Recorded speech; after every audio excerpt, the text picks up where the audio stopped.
बहुत बहुत स्वागत है बच्चों माध्यमिक शिक्षा विभाग के इस ऑनलाइन शिक्षण व्यवस्था में। मैं मिथिलेश कुमार निषाद, लेक्चरर फिजिक्स, राजकीय जुबली इंटर कॉलेज गोरखपुर से आपके लिए आज कक्षा 11 के भौतिक विज्ञान विषय के साथ उपस्थित हुआ हूँ। आज का जो हमारा कॉन्सेप्ट है उसका नाम एक समान वृत्तीय गति है, जो कि समतल में गति नामक अध्याय का एक हिस्सा है। आज के हमारे चर्चा के बिंदुओं को देख लेते हैं। सबसे पहले हम बात करेंगे अभिकेंद्र त्वरण के बारे में, फिर बात होगी कोणीय विस्थापन के बारे में, फिर कोणीय वेग पर चर्चा की जाएगी, कोणीय वेग तथा रेखीय वेग में संबंध स्थापित किया जाएगा, कुछ क्वेश्चंस सॉल्व किए जाएंगे और अंत में आपको गृह कार्य भी दिया जाएगा।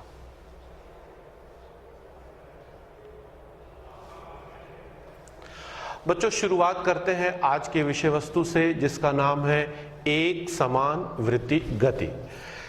बच्चों जब कोई वस्तु एक समान चाल से एक वृत्ताकार पथ पर गति करती है अथवा चलती है तो वस्तु की गति को एक समान वृत्तीय गति कहते हैं। बच्चों जब भी कोई वस्तु वृत्तीय गति करती है, एक समान चाल से वृत्तीय गति करती है, तो उसमें एक त्वरण उत्पन्न हो जाता है जिसकी दिशा सदैव केंद्र की ओर होती है और इस त्वरण का नाम अभिकेंद्र त्वरण होता है। इसे हम इंग्लिश में सेंट्रीपिटल एक्सेलरेशन भी कहते हैं। ये क्या है? जब कोई वस्तु एक समान चाल से वृत्ताकार पथ पर चलती है तो वस्तु में एक त्वरण उत्पन्न हो जाता है जिसकी दिशा सदैव वृत्त के केंद्र की ओर होती है और इसे हम अभिकेंद्र त्वरण के नाम से जानते हैं।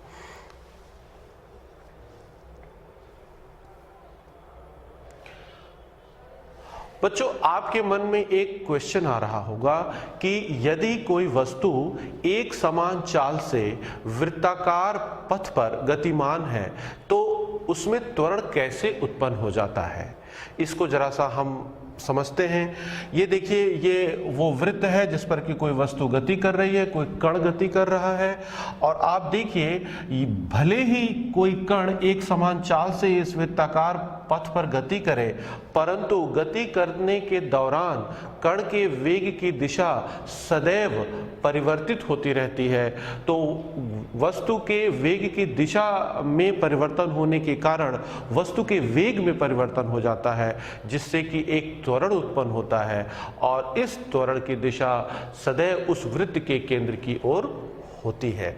आज हम इस अभिकेंद्र त्वरण के लिए सूत्र की स्थापना करेंगे और आपको यह भी दिखाएंगे कि क्यों यह त्वरण वृत्त के केंद्र की ओर ही दिष्ट होता है। बच्चों मान लीजिए ये कोई वृत्त है, ये वृत्त का केंद्र O है और इस वृत्त के परिधि पर कोई कण है जो एक समान चाल से गतिमान है। मान लीजिए कि वह कण किसी क्षण बिंदु P पर स्थित है, बिंदु P पर गतिमान है और इस क्षण मान लीजिए समय t है। कुछ समय के पश्चात यह कण बिंदु P डैश पर चला जाता है और यहाँ पर जो समय है वो t प्लस डेल्टा t है। इसका अर्थ ये हुआ कि कण को P से P डैश तक जाने में जो समय लगा है वो है डेल्टा t। बिंदु P के लिए जो त्रिज्य वेक्टर है जिसे कि आप रेडियस वेक्टर भी कहते हैं वो r है और बिंदु P डैश के लिए जो रेडियस वेक्टर है वो r वेक्टर r डैश है। अब हम बिंदु P पर यदि स्पर्श रेखा खींचें तो बिंदु P पर कण के वेग की दिशा हमें मिल जाएगी। मान लीजिए कि ये वेग, इस कण का वेग वेक्टर v है और यही कण जब बिंदु P डैश पे पहुंचता है और हम बिंदु P पर स्पर्श रेखा खींचें तो हमें इस बिंदु पर कण के वेग की दिशा प्राप्त होगी। मान लीजिए ये वेक्टर v डैश है। अब चूंकि आप देख रहे हैं कि P से लेकर के P तक P डैश के बीच में समय अंतराल डेल्टा t है और इस दौरान मान लीजिए जो कण द्वारा जो चली गई दूरी है वो डेल्टा s है। मान लें कि यदि हम बिंदु P से P डैश को मिलाएं तो हमें कण का विस्थापन प्राप्त हो जाता है और ये विस्थापन मान लीजिए डेल्टा r है। बच्चों आप देख रहे हैं कि जब भी कोई कण किसी वृत्ताकार पथ पर भले ही एक समान चाल से गतिमान हो तो भी उसकी दिशा सदैव परिवर्तित होती रहती है और इस दिशा में परिवर्तन के कारण वस्तु के वेग में परिवर्तन हो जाता है और वेग में परिवर्तन के कारण वस्तु में त्वरण उत्पन्न होता है।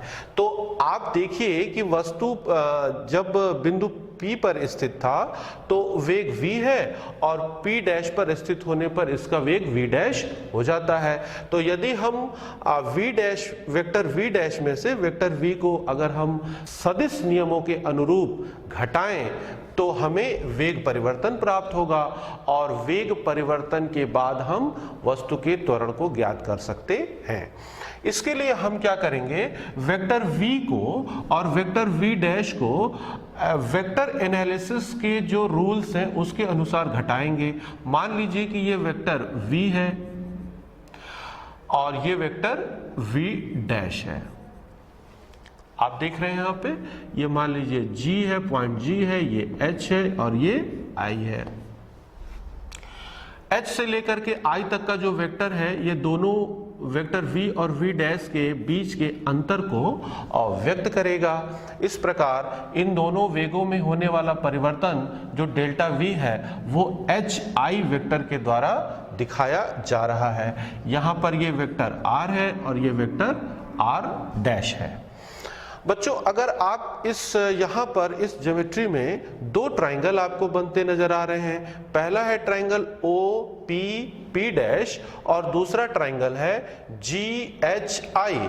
अगर आप ध्यान से देखें तो अच्छा, दूसरी बात कि यहाँ पर P से P डैश तक जाने में मान लीजिए कि कण द्वारा जो केंद्र पर बना कोण है वो डेल्टा थीटा है। सिमिलरली अगर आप वेक्टर v और वेक्टर v डैश के बीच का कोण अगर देखें तो वो भी ज्योमेट्री के नियमों के अनुसार डेल्टा थीटा ही होगा। तो ये जो दो त्रिभुज बच्चों आपको दिख रहे हैं, त्रिभुज OPP डैश तथा त्रिभुज GHI, ये दोनों त्रिभुज समरूप हैं क्योंकि आप SAS रूल के अनुसार ये त्रिभुज समरूप आपको दिख रहे हैं और समरूप त्रिभुज के लिए आप जानते हैं कि त्रिभुज के दो भुजाओं का अनुपात बराबर होगा। तो आप देखिए हम लिख सकते हैं त्रिभुज GHI से delta V upon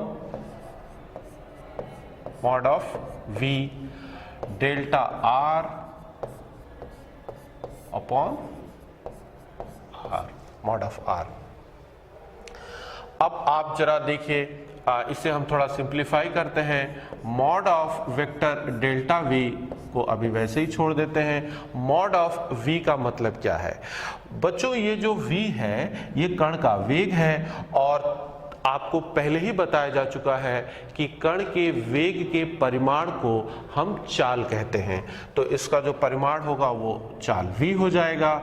delta r जब कण P से P डैश तक विस्थापित होता है तो उस दौरान ये कण का विस्थापन डेल्टा r से व्यक्त हो रहा है और हम यहाँ इसका परिमाण mod of vector delta r लिख रहे हैं।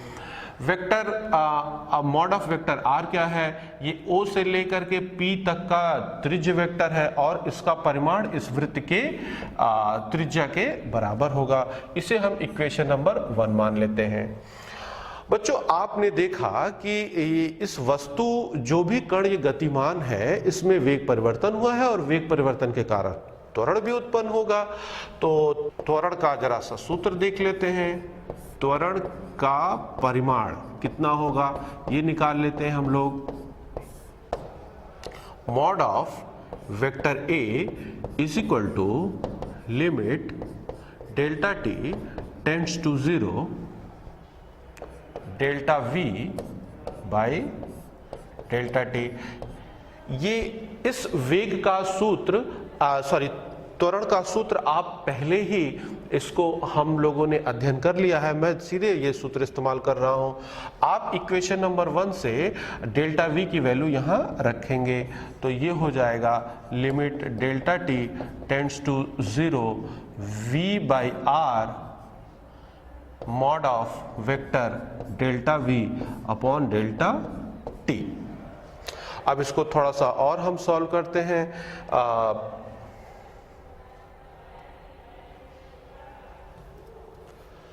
चलिए हम आ जाते हैं mod of vector A is equal to V by R limit delta T tends to 0 delta R mod of vector delta R by delta T. और इतने पोर्शन को limit delta T tends to 0 mod of vector delta R by delta T को हम वेग के परिमाण के रूप में व्यक्त कर सकते हैं। इस प्रकार v बाई आर इंटू ये v हो जाएगा और वेग के परिमाण को आपको बताया जा चुका है, उसे हम चाल कहते हैं। फाइनली ये फार्मूला हो जाएगा v स्क्वायर बाई आर, ये हो जाएगा mod of A, mod of vector ए। अब ये तो रहा जो त्वरण उत्पन्न हुआ है उसका फार्मूला कितना है, उसका परिमाण कितना है, लेकिन अभी भी हम लोगों ने दिशा की चर्चा नहीं की है कि त्वरण किस दिशा में कार्यरत होगा या त्वरण किस दिशा में दिष्ट होगा। ये आपको बताया गया था कि वो केंद्र O है, ये बिंदु P है, ये P डैश है, ये V है, वेक्टर V है, ये वेक्टर V डैश है, ये वेक्टर R है, ये वेक्टर R डैश है, ये वेक्टर डेल्टा आर है। और आपको ये बताया गया था कि ये v है और ये वेक्टर v डैश है और ये डेल्टा v है। ये कोण डेल्टा थीटा है और यहां पर भी ये कोण डेल्टा थीटा है। बच्चों अगर आप देखें तो वेग परिवर्तन अर्थात डेल्टा v की जो दिशा है, वेक्टर डेल्टा v की दिशा, ये वृत्त की केंद्र की ओर दिष्ट है। तो जो वेग परिवर्तन की जो दिशा होगी वही उस कण में उत्पन्न होने वाले त्वरण की भी दिशा होगी। अर्थात अगर डेल्टा v केंद्र की ओर दिष्ट है तो उसके कारण, वेग परिवर्तन के कारण जो त्वरण उत्पन्न हो रहा है उसकी दिशा भी वृत्त के केंद्र की ओर ही होगी। तो इस प्रकार से आपने देखा कि यह जो त्वरण हमें प्राप्त हो रहा है इसका जो परिमाण है ये v स्क्वायर बाई आर होगा और इसकी दिशा सदैव केंद्र की ओर होगी। और इसी कारण चूंकि यह एक विशेष प्रकार का त्वरण है जिसकी दिशा सदैव वृत्त के केंद्र की ओर दिष्ट होती है और जिसका परिमाण सदैव अचर रहता है, इसलिए इस त्वरण का नाम रखा गया है अभिकेंद्र त्वरण या सेंट्रीपिटल एक्सेलरेशन और इसे हम AC से व्यक्त करेंगे। इस प्रकार अभिकेंद्र त्वरण का जो सूत्र होगा वो होगा AC is equal to V square by R, जहां अब आप जरा v आप जानते हैं ये वेग का परिमाण है, अर्थात किसी क्षण पर जिस चाल से वस्तु गति कर रहा है वो चाल है ये, और r उस वृत्त की त्रिज्या है जिस वृत्त पर कण गतिमान था और इसकी दिशा सदैव वृत्त के केंद्र की ओर होगी। अब एक चीज आपने देखा कि चूंकि v और r दोनों अचर हैं, क्योंकि आपको पहले ही बताया गया है कि वस्तु एक समान चाल से गतिमान है और r तो वृत्त की त्रिज्या है, ये भी बदलने वाली नहीं है। यदि दोनों अचर हैं इसलिए अभिकेंद्र त्वरण का परिमाण तो अचर होता है परंतु दिशा सदैव बदलती रहती है और सदैव केंद्र की ओर रहती है। अब आपको यहां पर एक कंफ्यूजन उत्पन्न हुआ होगा बच्चों कि सदैव अगर अभिकेंद्र त्वरण की दिशा सदैव केंद्र की ओर है तो फिर दिशा बदल कैसे रही है, इसको अभी मैं आपको समझाता हूं। इस प्रकार यह निष्कर्ष निकलता है कि अभिकेंद्र त्वरण एक समान त्वरण नहीं होता है। इसको जरा सा देख लीजिए। बच्चों आपने देखा कि यह वो वृत्त का केंद्र है, ये बिंदु P है, ये वेग V है और यहाँ पर वेग V डैश है और ये बिंदु P डैश है। यहाँ पर कण के द्वारा घुमा गया कोण केंद्र पर बना कोण डेल्टा थीटा है।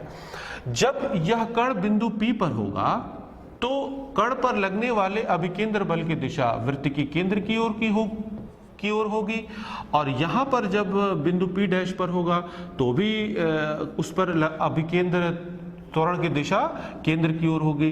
तो देखिए यहां पर भी केंद्र की ओर दिशा है और यहां पर भी केंद्र की ओर दिशा है, बावजूद इनकी दिशाएं भिन्न हैं। आप देखिए कि ये जो अभिकेंद्र त्वरण है इसकी दिशा इस तरफ है और जब यदि बिंदु P डैश पर आ जाता है तो इसकी दिशा इस तरफ हो जाती है। अर्थात अभिकेंद्र त्वरण वृत्त के केंद्र की ओर दिष्ट होते हुए भी उसकी दिशा सदैव परिवर्तित होती रहेगी, इसलिए यह एक समान सदिश नहीं माना जाता है। अब हम आते हैं अगले कॉन्सेप्ट पे जिसका नाम है कोणीय विस्थापन। बच्चों आपने अभी देखा कि जब कोई कण किसी वृत्ताकार पथ पे गति करता है तो गति के दौरान त्रिज्य सदिश द्वारा वृत्त के केंद्र पर एक कोण बनता है और इसी कोण को हम उस कण का कोणीय विस्थापन भी कहते हैं। मान लीजिए ये वृत्त का केंद्र O है, ये बिंदु P है, यहाँ पर बिंदु P डैश है। पहले कण मान लीजिए बिंदु P पर था और कुछ समय पश्चात मान लीजिए डेल्टा t समय के पश्चात यह कण बिंदु P डैश पे चला गया। इस दौरान जो कोण बना वो डेल्टा थीटा है, परंतु ये कोण किसके द्वारा बना है?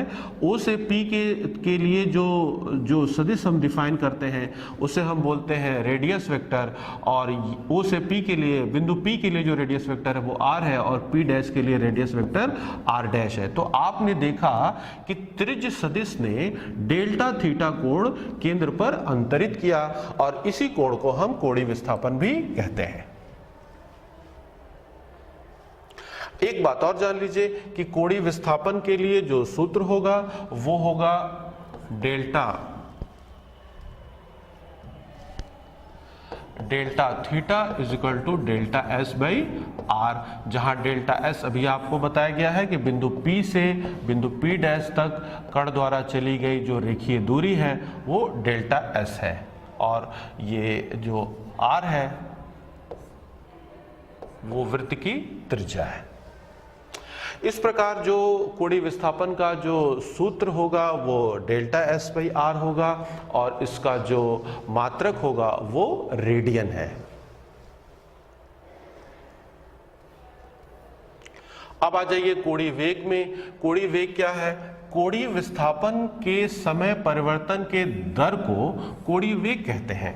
आप देख लीजिए हमारे पास एक वृत्त है, मान लीजिए वृत्त का केंद्र O है, यहाँ पर कोई कण मान लीजिए कि गतिमान अवस्था में है, बिंदु P पर है और ये गति करते हुए बिंदु P डैश पे चला जाता है। इस दौरान जो त्रिज्य सदिश वेक्टर r के द्वारा वृत्त के केंद्र पर डेल्टा थीटा कोण बनता है और बिंदु P डैश पे त्रिज्य सदिश वेक्टर r डैश हो जाता है। बच्चों यहां से लेकर के यहां तक बिंदु P से लेकर के P डैश तक जाने में जो समय लगा है मान लीजिए वो डेल्टा t है और कण द्वारा चली गई रेखीय दूरी मान लीजिए डेल्टा s है। तो आप देख सकते हैं कि delta theta by delta T इसको हम क्या बोलेंगे? कोणीय विस्थापन के समय परिवर्तन की दर है, rate of change of angular displacement, और इसे हम औसत कोणीय वेग के रूप में व्यक्त करते हैं और इसका जो मात्रक होता है वो रेडियन पर सेकेंड होता है, ऐसा ही मात्रक होता है।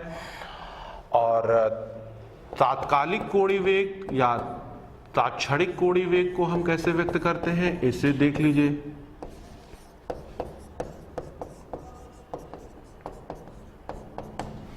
इसे हम omega is equal to limit delta T tends to 0 delta theta by delta T के रूप में भी व्यक्त करते हैं।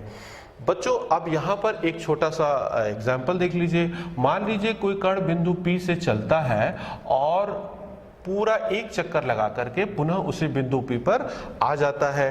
तो क्या आप बता सकते हैं कि कण का कोणीय विस्थापन कितना होगा?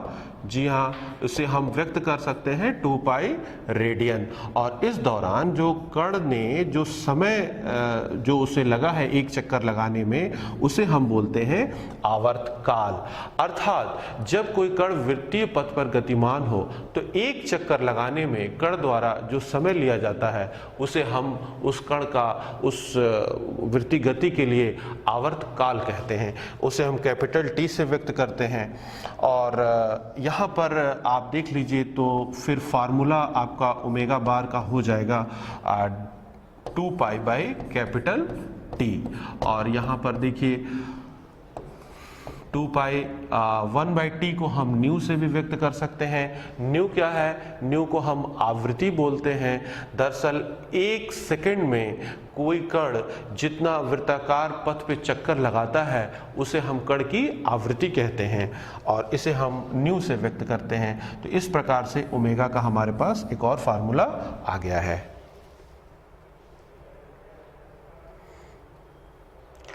अब आते हैं बच्चों रेखीय वेग तथा कोणीय वेग में संबंध को जरा सा निरूपित कर लिया जाए। ये वृत्त का केंद्र O है, ये बिंदु P है, ये P डैश है, बिंदु P पर कण का वेग v है, वेक्टर v है, और बिंदु P डैश पर कण का वेग वेक्टर v डैश है। O से जब कण बिंदु P पर है तो उस समय इसका रेडियस वेक्टर r है, और जब P डैश पे चला जाता है तो इसका रेडियस वेक्टर r डैश हो जाता है। रेडियस वेक्टर के द्वारा वृत्त के केंद्र पर बना हुआ कोण मान लीजिए डेल्टा थीटा है। P से P डैश तक जाने में कण को जो समय लगता है वो डेल्टा T है, और कण द्वारा चली गई रेखीय दूरी डेल्टा S है। और इस दौरान जो विस्थापन होता है वो आपका डेल्टा R है, यहां से यहां तक। अब कोणीय विस्थापन का फार्मूला आपने देखा, delta theta is equal to delta S by R, जहां R इस वृत्त की त्रिज्या है। ये पहले ही आपको बताया जा चुका है।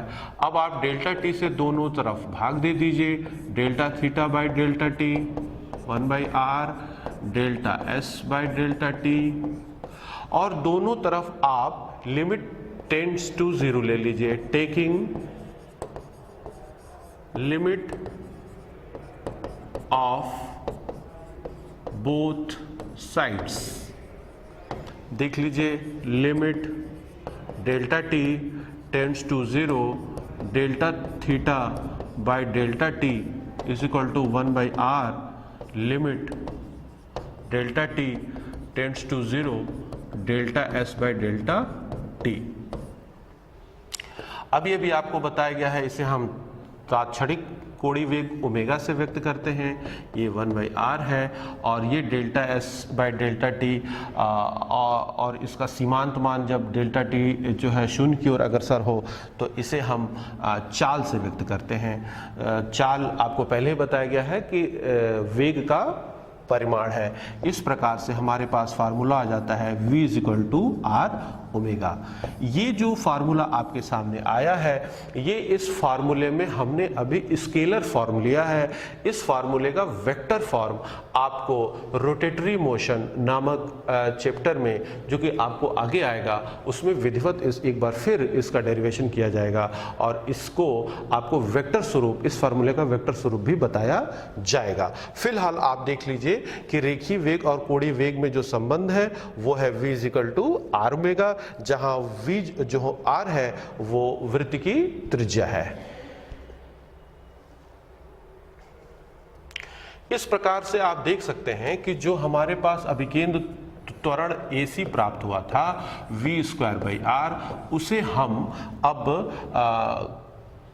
दूसरे स्वरूप में भी व्यक्त कर सकते हैं। v का फार्मूला है R into omega whole square upon R, तो ये हो जाएगा R ओमेगा स्क्वायर। ये AC यानी अभिकेंद्र त्वरण के अब आपके पास दो फार्मूले हो गए, एक हो गया v स्क्वायर बाई R और दूसरा हो गया R ओमेगा स्क्वायर।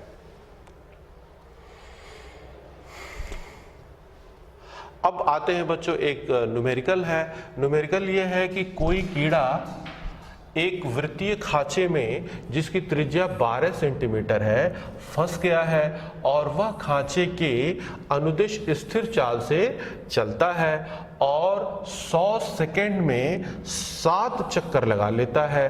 कीड़े की कोणीय चाल क्या होगी, रेखीय चाल क्या होगी, उसका क्या त्वरण सदिश एक अचर सदिश होगा, क्या इसका परिमाण कितना होगा। चलिए इस क्वेश्चन को सॉल्व कर लेते हैं। ये देखिए हमारे पास वृत्त है, ये कोई वृत्तीय खांचा है, इसकी त्रिज्या मान लीजिए जैसा कि क्वेश्चन में दिया है 12 सेंटीमीटर है और इस पर कोई कीड़ा है, वो लगातार गतिमान है। गति के दौरान जो 100 सेकंड में वो 7 चक्कर लगाता है। तो आइए देखें कि 1 सेकंड में कितना चक्कर लगाता है। 1 सेकंड में लगाए गए चक्करों की संख्या होगी 7/100 चक्कर। और अभी अभी मैंने आपको बताया बच्चों कि जब कोई कण किसी वृत्ताकार पथ पे गति करता है तो 1 सेकंड में लगाए गए चक्करों की संख्या को हम उस कण की आवृत्ति कहते हैं। तो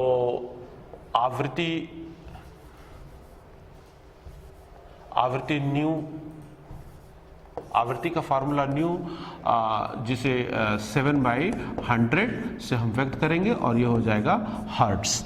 अब आपसे पूछा गया है कोणीय चाल कितनी होगी। कोणीय चाल आपका ओमेगा है और इसका फार्मूला है 2π न्यू और 2π न्यू की वैल्यू 7/100 है। बच्चों अगर हम इसे सॉल्व करें पाई की वैल्यू 3.14 रख के, तो हम जब सॉल्व करेंगे तो इसका वैल्यू आएगा 0.44 रेडियन पर सेकेंड। इसके बाद जो कण का रेखीय चाल भी पूछ रहा है, रेखीय चाल को भी चलिए हम लोग देख लेते हैं। V R ओमेगा, अभी अभी हम लोगों ने इसे सॉल्व किया है, अभी डिराइव किया है। R की वैल्यू है 12 सेंटीमीटर, सेंटीमीटर को मीटर में कन्वर्ट कर दीजिए 12 × 10⁻², और ओमेगा की वैल्यू लिख लीजिए 0.44। इसे सॉल्व करेंगे तो आएगा 5.3 × 10⁻² मीटर पर सेकेंड। साथ ही साथ आपसे अभिकेंद्र त्वरण के परिमाण के बारे में भी पूछा जा रहा है, आइए उसे भी देख लेते हैं। वो है AC = R ओमेगा स्क्वायर। ये कोणीय वेग के पदों में मैंने अभिकेंद्र त्वरण का सूत्र लिखा है, ये हो जाएगा 12 × 10⁻² और ओमेगा की वैल्यू है 0.44 रेडियन पर सेकेंड होल स्क्वायर। यदि हम इसे सॉल्व करें बच्चों तो आप पाएंगे कि इसकी वैल्यू होगी 2.3 × 10⁻² मीटर पर सेकेंड स्क्वायर। तो आप देख रहे हैं कि अभिकेंद्र त्वरण का जो परिमाण है वो तो नियत है, परंतु इसकी दिशा वृत्त के केंद्र की ओर दिष्ट होते हुए भी परिवर्तित हो रही है। इसलिए दिशा में परिवर्तन होने के कारण यह जो सदिश है यह अचर सदिश या एक समान सदिश नहीं है। जैसा कि आपसे क्वेश्चन में पूछा गया था, क्वेश्चन देख लीजिए। क्वेश्चन ये था कि क्या यह त्वरण सदिश एक अचर सदिश है।